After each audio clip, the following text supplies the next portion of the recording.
General Kelly speaks out. But Generals Kelly, Mathis, and Milley need to be more like Liz Cheney. Welcome to Law and Society. Please subscribe, and I want to talk about this briefly.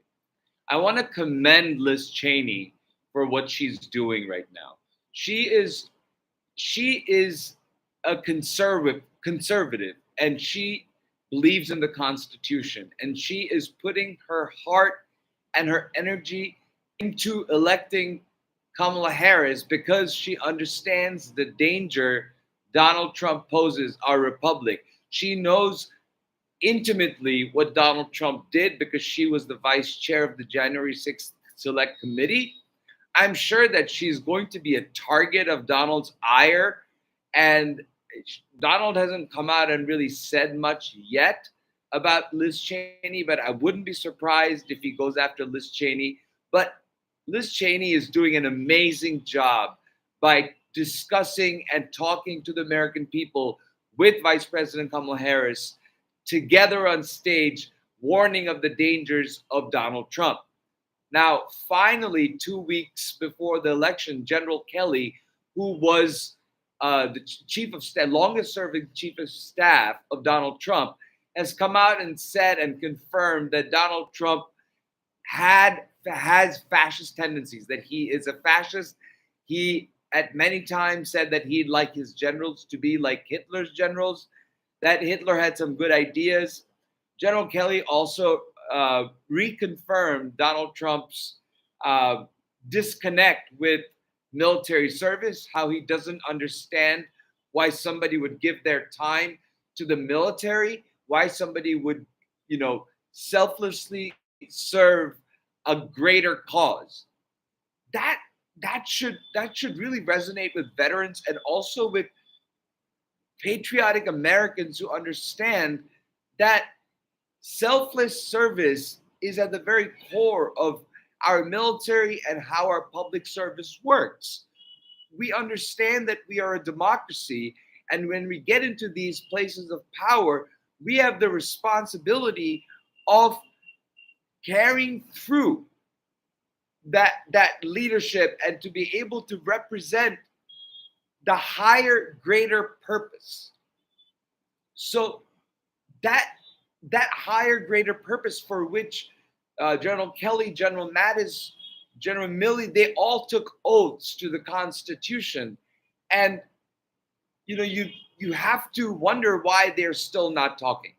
Why are they still not coming out? And I would like to see General Milley, General Mattis, and General Kelly sit down for an interview at Meet the Press or 60 Minutes or any other primetime show where they can sit and warn the American people about the threat of Donald Trump.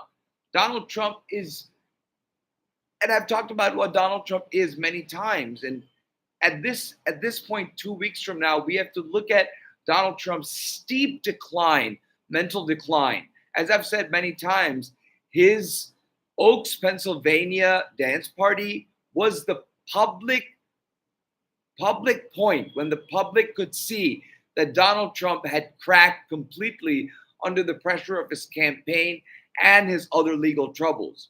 And he has been in precipitous decline since then.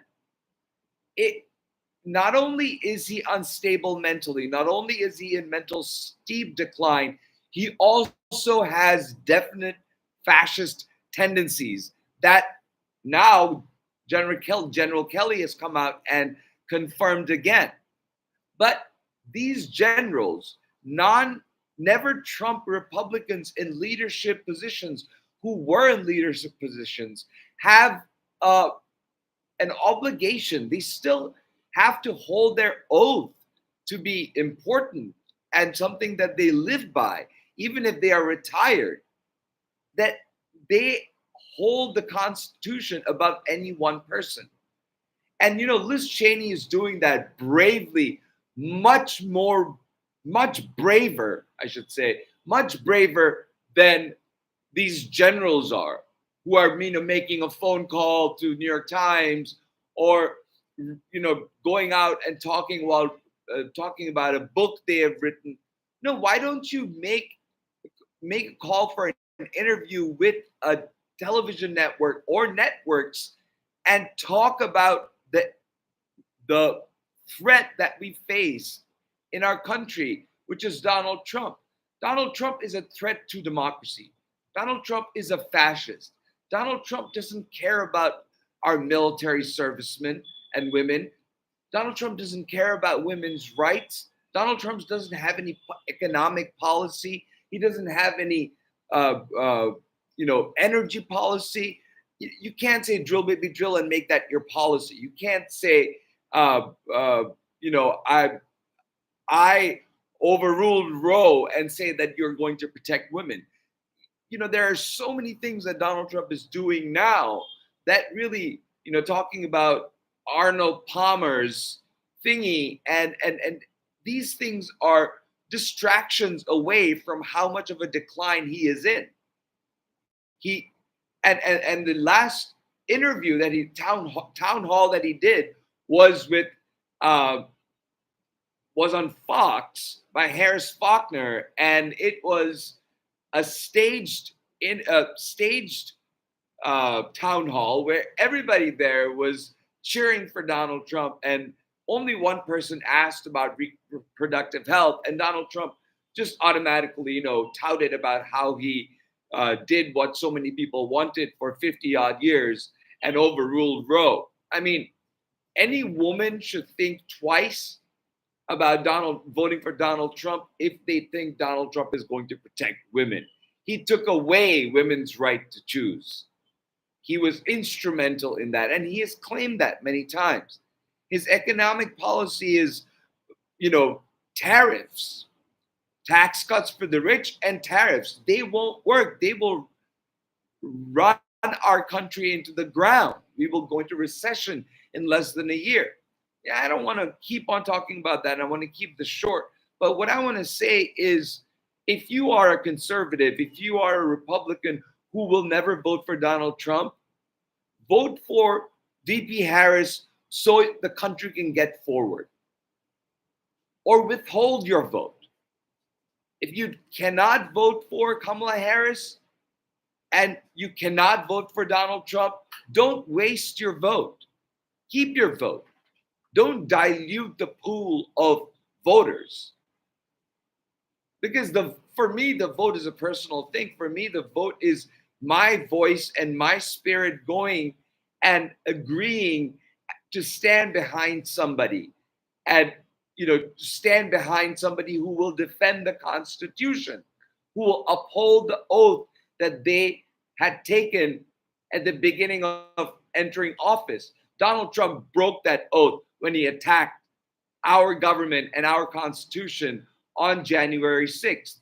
And his conspiracy further shows how much he wanted to overthrow the will of the people, overthrow our democracy. And we cannot let somebody who did that, who is in criminal litigation for doing that, to be president again, especially with what the Supreme Court has done with immunity. Donald Trump will be essentially a dictator on day one, like he said, and the Supreme Court's ruling in Trump versus USA makes him virtually immune from prosecution. And who is to say that he won't go after the 22nd Amendment of term limits as a first thing to do to get rid of and push for that? That's why it's so important for the Democrats to take both houses in Congress and the White House, because we need to safeguard the guardrails, not allow a person who tried to break the guardrails and overthrow the will of the people with the same exact responsibility from which we fired him 4 years ago by a resounding 7+ million votes.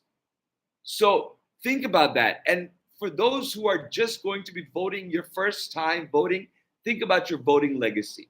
Do you want to vote for a woman who has been at the lead of the charge of serving the people her entire career, who has served the people and that has been her only client throughout her career?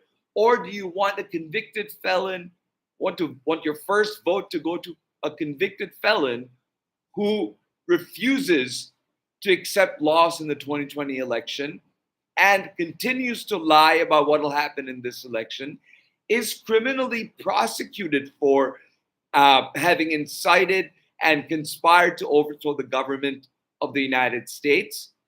And that's the person that you would want to vote for in order to preserve our republic? Is that what you want to tell your children when you grow up? Is that what you want your legacy to be? Would you be able to proudly say that you were responsible for the death of our democracy? Think about that before young people go and vote for Donald Trump. Because if you vote for Donald Trump, then that is what you're doing. You are killing our republic. And we simply cannot afford that. You know, we talk about the economy, we talk about the environment, we talk about individual rights, we talk about our prosperity, life, liberty, pursuit of happiness. None of that would exist if our democracy were broken down from the core.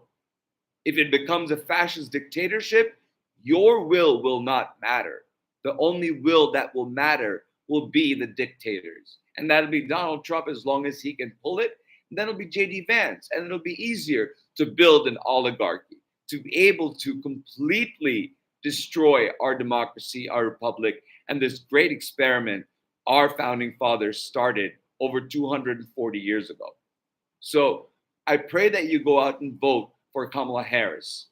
And if you can't get yourself to vote for Kamala Harris, do some reflection. Think about your legacy. Think about the legacy of this country. And then vote your conscience. Thank you so much for listening. Thank you for liking. Please like and subscribe and share. That's how I get my voice out to all of you. Thank you very much.